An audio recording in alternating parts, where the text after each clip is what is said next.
You know, when forming the Bill of Rights, you'd think the founders must have had some damn good reasoning behind making the right of the people to keep and bear arms Amendment number 2. And there's a lot of important history behind why that is. Let's get into it. A well-regulated militia being necessary to the security of a free state, the right of the people to keep and bear arms shall not be infringed.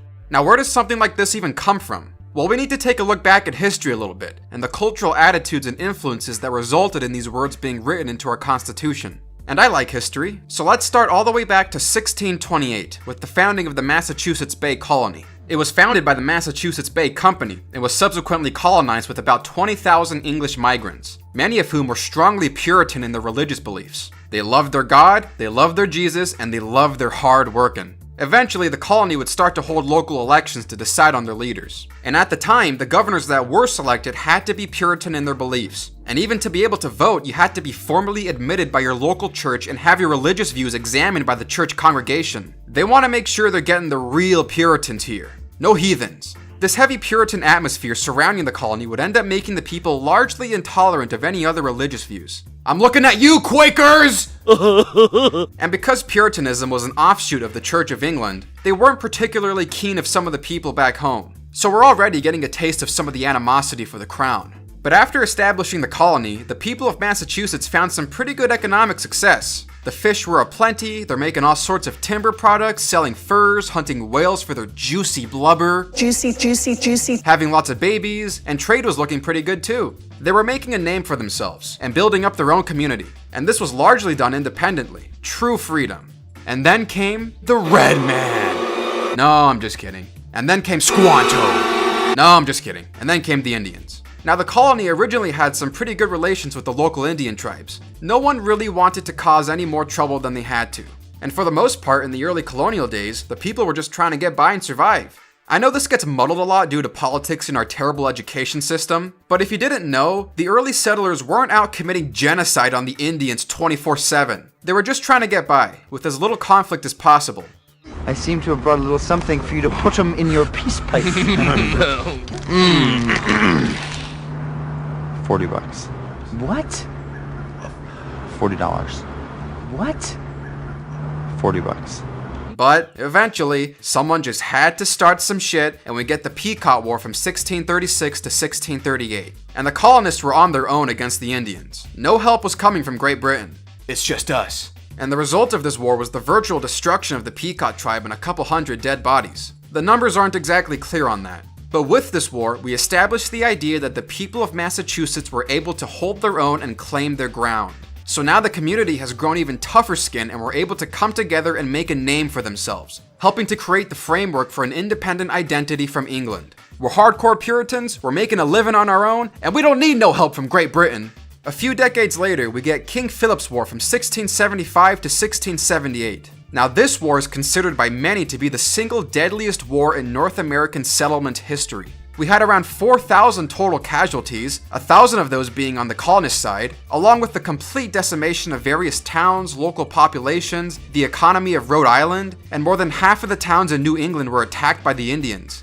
But at the end of the day, the colonists persisted, yet again, and repaired their towns, repaired their trading routes, bred some more, and continued to spread their New England influence and claim some more land. Now, I cite all this history because it's important to lay down the foundation of culture, society, and identity among the colonists. They're mostly sovereign settlements and have established their own governments and their own rules. They created their own towns and their own trade and marketplaces, are relatively independent of England, and not only that, they themselves, without the help of the British government, were able to fend off large Indian attacks on a multitude of occasions. All of this would help to build a New England identity, and particularly among the people of the Massachusetts Bay Colony. And this will be important as we go on to talk about the development of the Massachusetts government. But first, we need to go back to England, because during this time in England was the Great English Restoration of Charles II.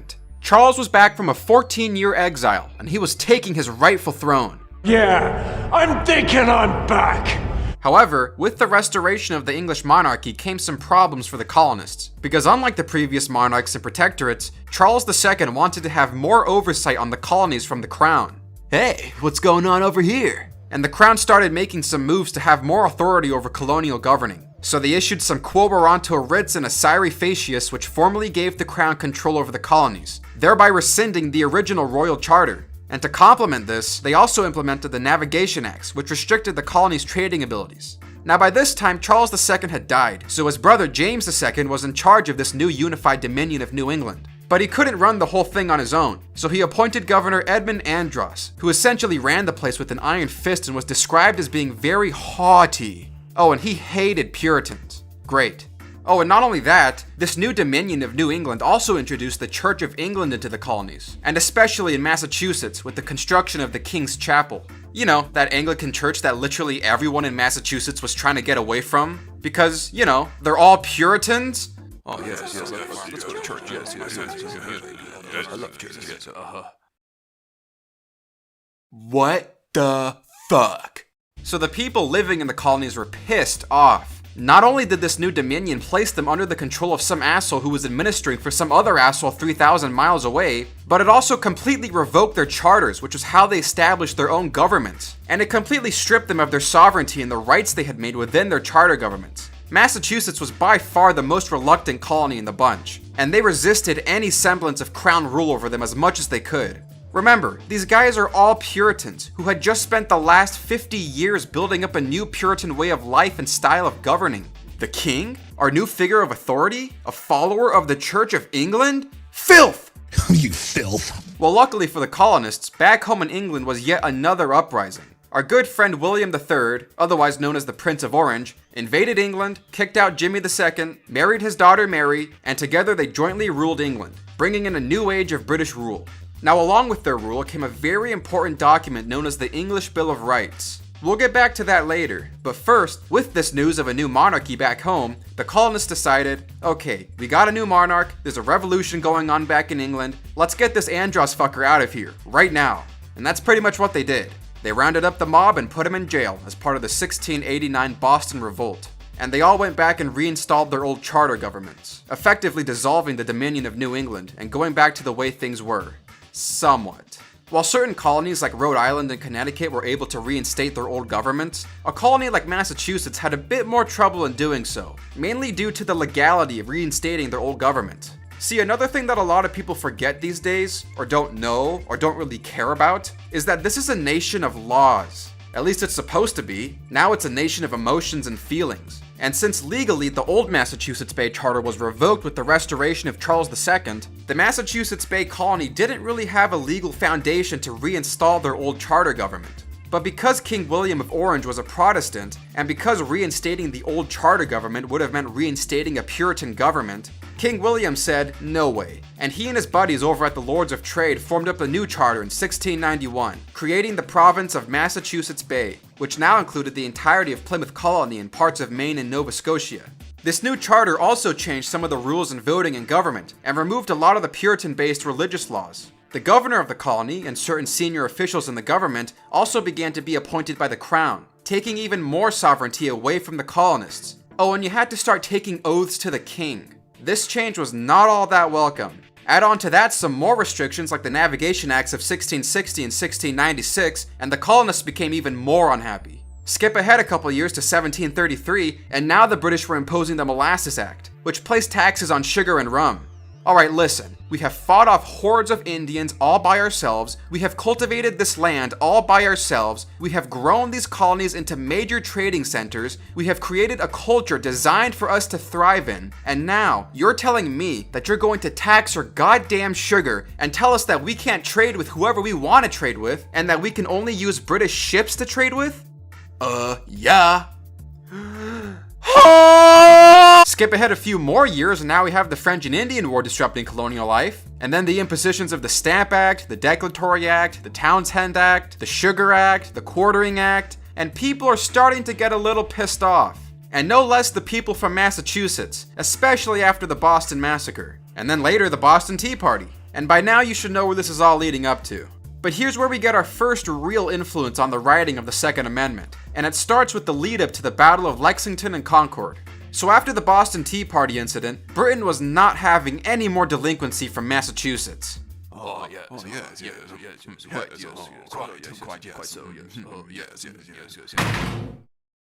They dumped the tea in the ocean!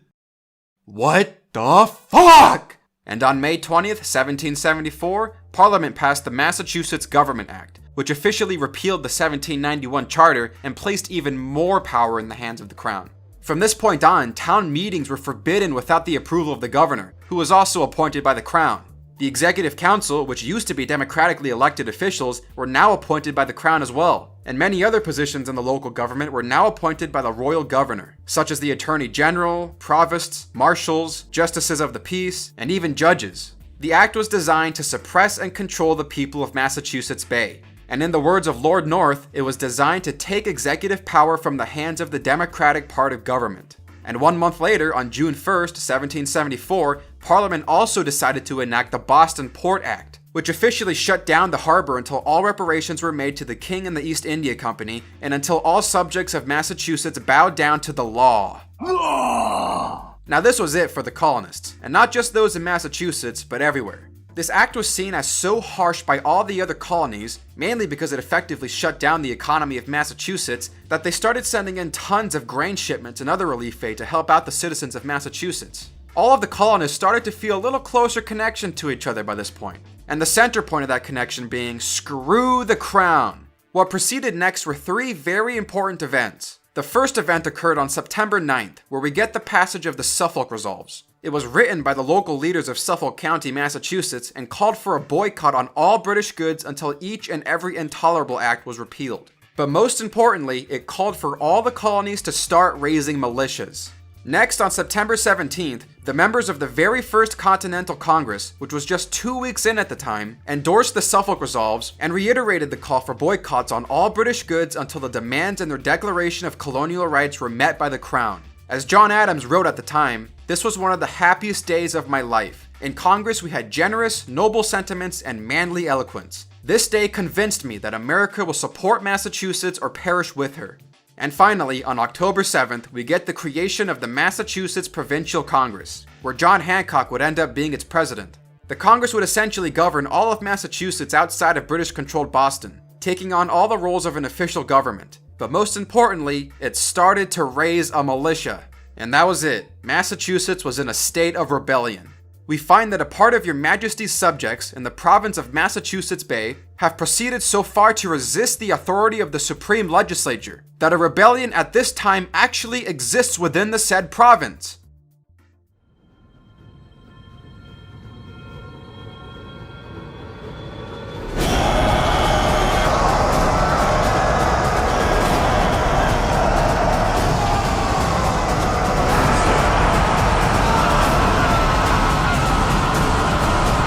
But the colonists were ready, and they were waiting, and they had formed an army ready to act on the defensive, which was to be justified on the principles of reason and self-preservation. Meanwhile, the British Lieutenant Colonel Francis Smith received orders on April 18th to march with utmost expedition and secrecy to Concord, where you will seize and destroy all military stores.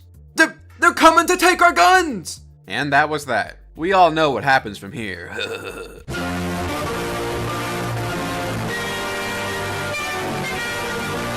Now, before we get into the details of the writing in the Second Amendment, we need to talk about what the pressing issues were for the founders on the idea of resistance to tyranny. What can we do to curtail an oppressive regime and prevent the risk of tyranny? And this is where we get the initial split between the Federalists and the Anti-Federalists. The Federalists assumed in the beginning that there would be no need for a Second Amendment or a Bill of Rights. They just assumed that state and local governments would be able to repel any federal government attack, and that we didn't need to protect these very obvious and well-respected natural rights, because a federal government wouldn't even think about trying to step over those boundaries. In their view, a Bill of Rights would wind up limiting the rights of the people over actually protecting them. This was the view of guys like Alexander Hamilton and James Madison initially. Well, the Anti-Federalists weren't having this. Show me any government throughout history that hasn't stepped over the rights of the people. Show me one. Guys like George Mason stated that to disarm the people, that was the best and most effectual way to enslave them, by totally disusing and neglecting the militia. And unless this natural right was protected from the federal government, they figured that it would only be a matter of time before the government would come after the people's guns and try to dismantle the state militias. So what's to stop this new government from trampling all over our natural rights? And this is the point that you need to understand about what natural laws and rights are. These things are not granted by the government. They pre-exist government. They are not positive laws, which are laws passed by human institutions. They are laws of nature. And that's why the Second Amendment, and more broadly the Bill of Rights, and all 10 amendments within it, are written as protections against the federal government over rights that have already existed throughout time and through the tradition of natural law, and are settled by the authority of God. God, Juice Boy? Aw boy, here we go again with the Bible thumpers. What is this, some PragerU bullshit? This isn't even an issue of religion. As Kevin Williamson over at National Review puts it, whether one believes that man was created by God or by evolutionary processes, the conclusion ends up being the same. Man has reason, individual and corporate dignity, individual and corporate value, and these are not subject to revision by any prince, power, or potentate. Natural laws are inherent within the objective reality that human beings inhabit, not of the institutions that human beings create. Men are not angels. And without natural law, you cannot make any sense out of moral or political freedom, because you are not operating under a set of objective standards, but rather under a subjective and ever-changing criterion that becomes impenetrable to reason and debate, as it only runs on the emotions and desires that are shaped by the environment. When you find yourself dealing with subjective morals created by human beings, you find that the best way to secure those morals are screaming, public shaming, harassment, and curtailing of basic human rights like freedom of speech. When you operate under objective reality, you find the best route of reasoning to be debate and critical argumentation. These things exist in nature, and our ability as human beings to reason and comprehend the world around us allows us to find these objective truths, which long predate any system of morality our species can create. And if you follow this line of reasoning, this set of objective truths had to be formed by some ultimate transcendent source, that being God. Or, if you don't really feel like going there, your individual capacity for reason can lead you to these same objective truths. The conclusion remains the same. Or as George Mason put it, the laws of nature are the laws of God, whose authority can be superseded by no power on earth. And bestowed under natural law is the individual human right to self-preservation and resistance to tyranny. Which, going back to the English Bill of Rights of 1689, which was one of the primary sources of inspiration and precedent for the Second Amendment, was precisely the type of language used to affirm the right of all individuals to be armed. If you remember our good friend King James II, something he had to deal with back in domestic England was the rising Protestant majority over Catholics. And what better way to tamper a rising Protestant threat than to disarm all of them, which was exactly what he did, such as in the 1671 Game Act. Now, while this action may have only pertained to Protestants, its repudiation in the English Bill of Rights established a codified precedent for the natural right of all individuals to keep and bear arms by stating it as a restoration of an ancient right and liberty. Meaning, yet again, that this is a right that had already existed and was not being created on the spot, but rather was having its protection codified into law. And that was the determination made by the founders when ratifying the Second Amendment. It is a natural right of the people to form a militia and bear arms as individuals. We have the right to self-preservation and resistance to tyranny. It is a self-evident human imperative.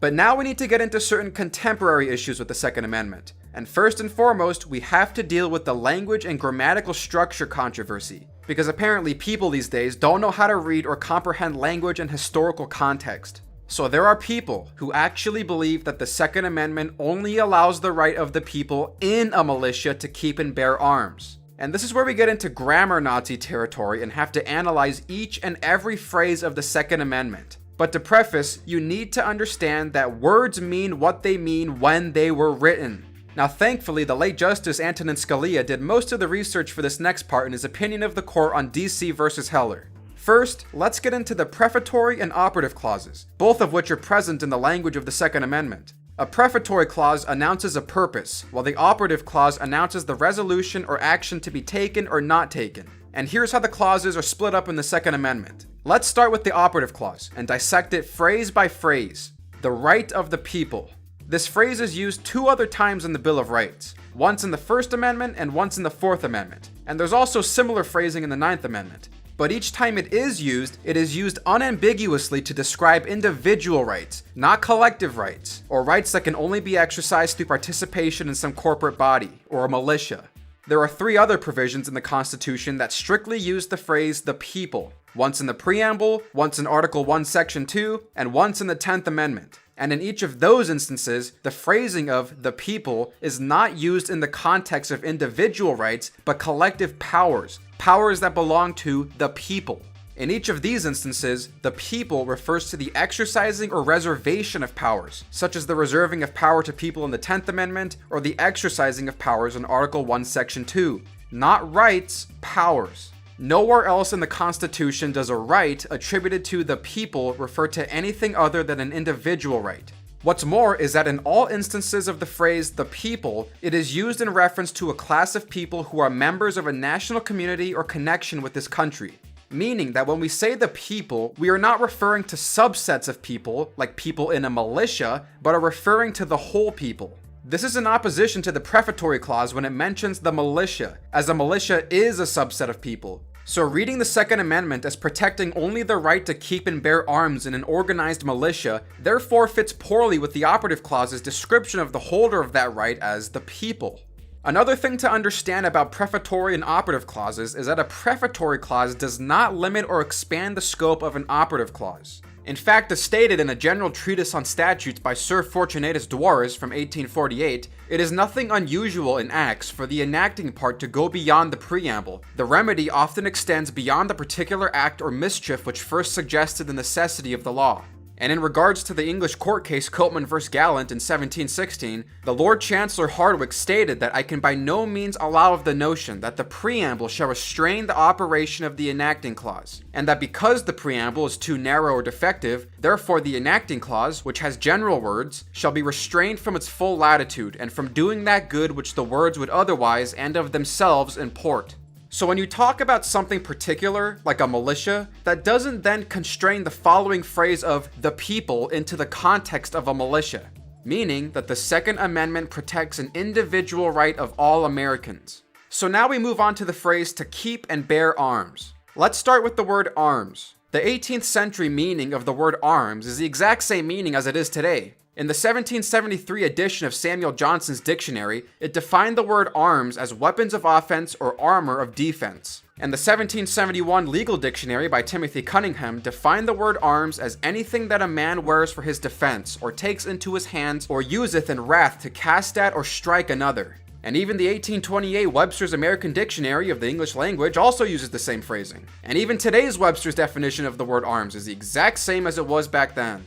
The word arms, then as now, does not apply only to military service or service in connection to a militia. In fact, here's an example sentence from Timothy Cunningham's 1771 legal dictionary. Servants and laborers shall use bows and arrows on Sundays, and not bear other arms. Even the 1783 Thesaurus titled The Distinction Between Words Synonymous in the English Language, while it may have limited the term arms to instruments of offense generally made use of in war, it also states that arms constitute all firearms. At this point, some of you might be seeing now how this intersects with the "it only applies to muskets" argument. We'll get to that in a bit, but let's finish off this militia argument. So now let's dig into the meaning of the word keep.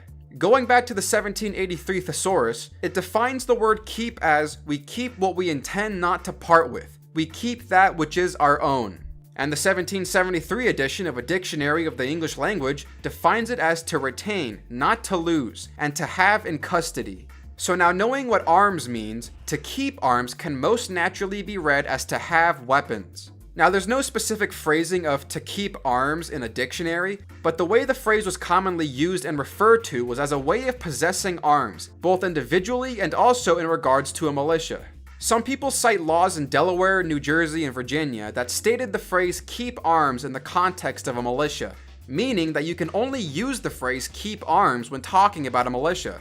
But Justice Scalia points out that that's like saying that because there are many statutes that authorize aggrieved employees to file complaints with federal agencies, that the phrase file complaints has an employee-related connotation, and that you can't file a complaint for any other reason if you're not an employee of an institution. Yeah, that doesn't quite work, guys. Moving on to the next phrase of bear, this has always, then and now, meant to carry. Here's that 1773 dictionary again. But when used in the context of arms, good old Justice Ruth Bader Ginsburg seems to have given a very good descriptor of its meaning in Muscarello v. United States when analyzing the meaning of the phrase carries a firearm. In that case, she wrote, "Surely, a most familiar meaning is, as the Constitution's Second Amendment indicates, wear, bear, or carry, upon the person or in the clothing or in a pocket, for the purpose of being armed and ready for offensive or defensive action in a case of conflict with another person." Nowhere here is the act of bearing arms mentioned in relation to service in a militia or other organized military unit. Moreover, in 9 state constitutional provisions written in the 18th century or the first 2 decades of the 19th, they enshrined a right of the citizens to bear arms in defense of themselves and the state, or bear arms in defense of himself and the state. It is clear from those formulations that bear arms did not refer only to carrying a weapon in an organized military unit. When Justice James Wilson analyzed the Pennsylvania Constitution's arms-bearing right, he also recognized it as a natural right of self-preservation and defense of one's person or house. Once again, this is an individual right not limited to service in a militia. There is no dictionary that defines the phrase bear arms only in relation to military service, and there are numerous instances of its usage in non-military affairs, such as the already mentioned example sentence from Cunningham's 1771 legal dictionary. So any usage of the phrase bear arms in military contexts do not limit the term to that context. This is important because the former Justice John Paul Stevens and the dissent in the D.C. v. Heller case pointed to a study by various professors of linguistics and English that cited 110 instances of the phrase bear arms being used in the context of military service. So according to them, the phrase bear arms can only mean the carrying of arms for military purposes. This is how the dissent decided to reason. Well, if the founders wanted to say that all people have the right to carry arms, they should have made a qualifier after bear arms and written something like the right to bear arms for all citizens of America not in a militia, or something. But as Antonin Scalia points out, this makes absolutely no sense. If the idea is that bear arms can only mean to carry arms for military purposes, then you can't add a modifier to that statement outside of military purposes because it would blatantly contradict the phrase it is trying to modify.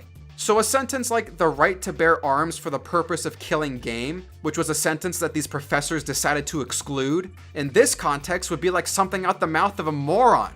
So you can only carry a weapon for military purposes to hunt animals? Yeah, no. Bear arms means to carry arms, or possess arms, or have arms. And the fact that you can modify it with purposive qualifiers objectively means that it is not limited to military use. But also, the phrase bear arms has a different idiomatic meaning when you place the word against after it, which directs hostilities towards a target for the purposes of war, fighting, military service, or serving as a soldier. And in nearly all of the examples that the professors of linguistics and English gave, they include the word against after bear arms. Now obviously, if these professors and linguists decided to give bear arms this idiomatic meaning, to bear arms would cause the protected right to consist of the right to be a soldier or to wage war, an absurdity that no commentator has ever endorsed. Which is why they, and Justice Stevens, created a hybrid meaning of the phrase bear arms to mean to carry arms in connection with service in the military, or in this case a militia. Again, no dictionary anywhere has ever taken on this meaning of bear arms. Antonin Scalia also writes that worse still, the phrase keep and bear arms would be incoherent. The word arms would have 2 different meanings at once. Weapons as the object of keep, and as the object of bear, one half of an idiom. It would be rather like saying he filled and kicked the bucket to mean he filled the bucket and died. For those viewers watching who are not well accustomed to the English language, another meaning of the phrase kick the bucket means to die. But even in the original English Bill of Rights, which was again the primary source of inspiration, there was no mention of an individual right to bear arms in relation to a militia.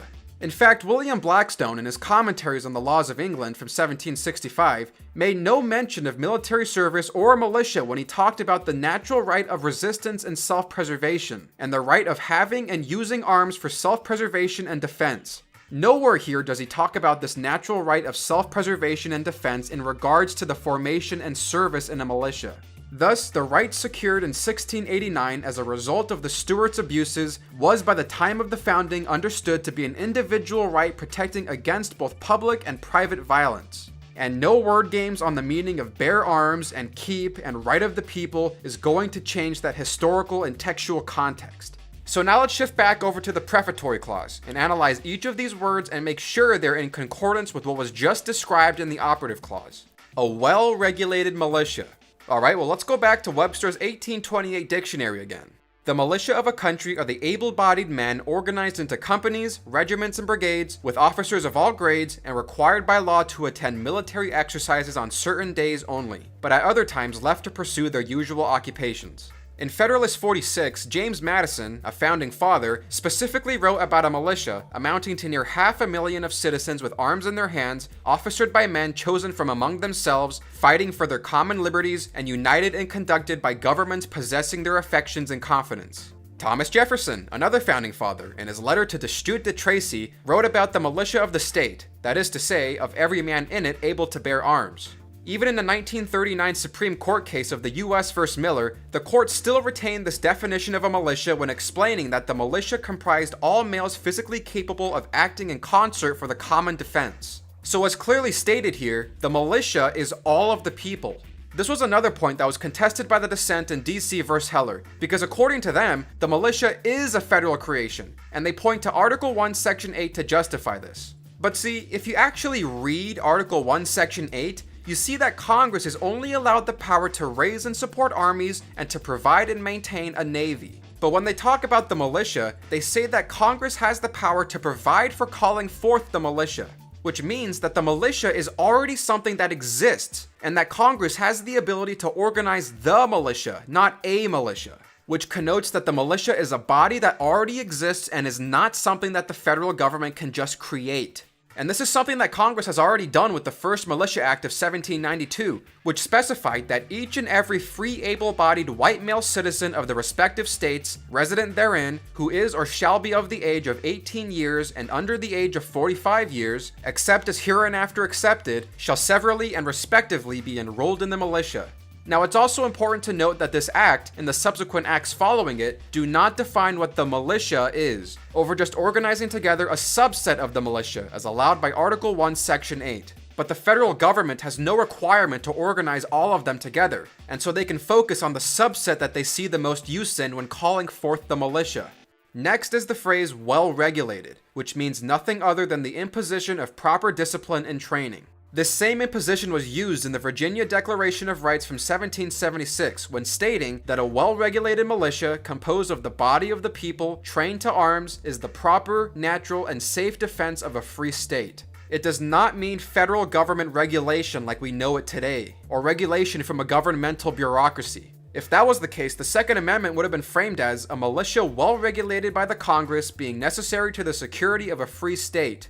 Obviously, if this was the case, it would not provide enough of a separation of the militia from the federal government and the goal of preserving the security of a free state. It would be too close to the control of the federal government to preserve this free state should the federal government go tyrannical and start dismantling the militia or removing rights of gun ownership. It would make no sense for the Second Amendment, which was written as a protection from the federal government over natural rights, to also have that right act as a grant of power from the federal government. It's completely asinine and incongruent with anything. Well-regulated is not a grant of regulation to the federal government when literally the entire purpose of its existence is to declare an individual right that is out of the range of government interference. All able-bodied men are considered to be part of the overall unorganized militia, who are allowed individually or in concert to train and discipline themselves in the basics of military tactics in order to be ready to face any threats to the security of a free state. Which leads us to the last phrase of analysis, security of a free state. Now, this doesn't mean the security of each individual state, but to the security of a free polity, or the entirety of the organized society. Moreover, the other instances of state in the Constitution are typically accompanied by modifiers making clear that the reference is to the several states. Each state, several states, any state, that state, particular states, one state, no state, and the presence of the term foreign state in Article 1 and Article 3 shows that the word state did not have a single meaning in the Constitution. And so, as argued by the founders, militias are useful for repelling invasions, suppressing insurrections, rendering large standing armies unnecessary, and resisting government tyranny.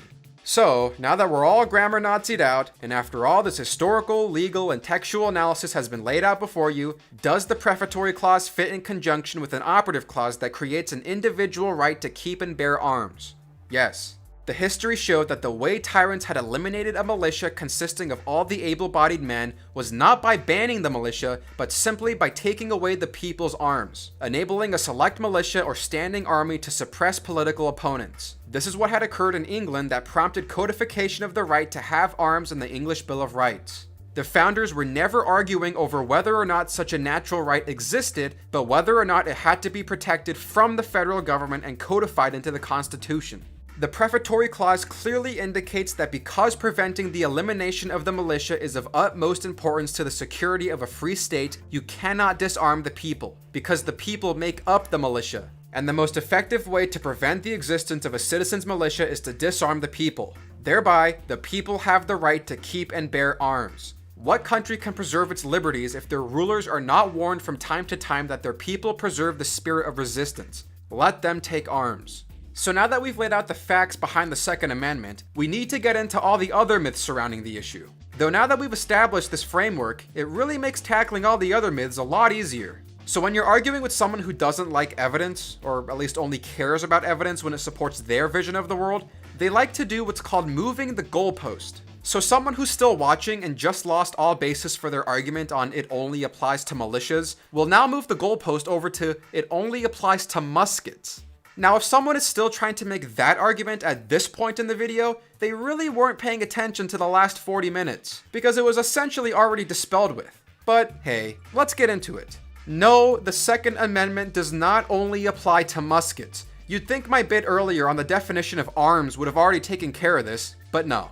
First and foremost, the majority of the founding fathers who signed the Constitution and took office in Congress were all lawyers. If they wanted to limit the Second Amendment to muskets, they would have wrote a singular object of a musket rather than writing arms. Secondly, this is not how we interpret constitutional amendments. If we interpreted amendments as only pertaining to the material objects of the time, then literally every single word I have been uttering is not protected under law. Because you see, the First Amendment doesn't protect speech in YouTube videos, because in the founders' days, they didn't have YouTube, did they? They only had parchment, quill, and newspapers. See? I'm logicking! I'm doing logic! Yeah, no. These amendments apply to all forms of modern uses, and that includes all instruments that constitute bearable arms, even those that were not in existence at the time of the founding. For anyone to think that messages they send on their iPhones are not protected under the First Amendment is absolutely ridiculous. And the same applies to the Second Amendment and muskets. And as I already stated before, arms back during the ratification of the Second Amendment meant weapons of offense or armor of defense. It does not mean freaking muskets.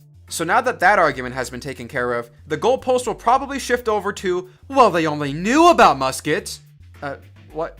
Okay, so this argument seems to try and justify the former unfounded argument by trying to say that the only weapons in use at the time were muskets, so even if they didn't specifically say muskets, they only had muskets. So I suppose in order for you to take up this argument, you need to be really ignorant on the history of firearms. And you have to also think that the founding fathers were just straight up morons who had no capacity to think ahead or ponder about what the future might look like.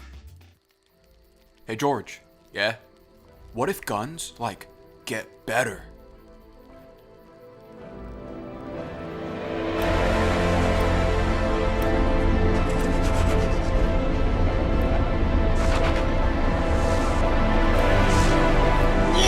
The argument usually goes something along the lines of, look at this musket. It's from the days of the founding fathers. It only shot 1 round every minute. They never expected a gun would exist that could shoot more than 1 round every minute. Therefore, only muskets. Well, history doesn't really support this argument either. So let's just take a look back in time at all the weapons that existed and existed hundreds of years before the Second Amendment was ever written that shot more than 1 round at a time.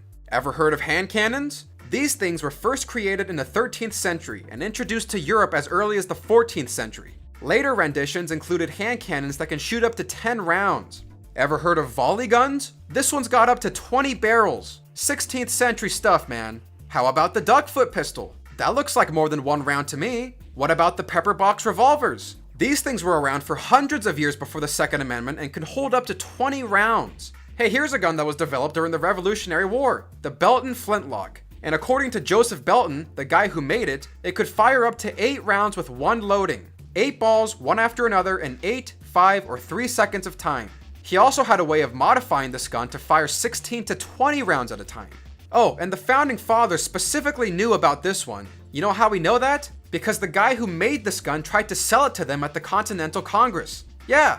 Now, unfortunately for him, they didn't end up buying his gun. But you better believe they had knowledge of a gun that could fire multiple rounds within seconds with one trigger pull.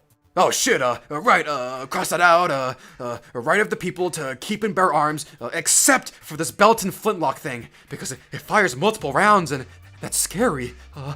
Or hey, what about the Girandoni air rifle? This was already in service in the Austrian army by 1780 and used in the Napoleonic Wars, well over a decade before the Second Amendment was ratified, and could fire 20 rounds from a magazine in less than 30 seconds. Not only that, Thomas Jefferson used this gun to outfit the Lewis and Clark expedition with.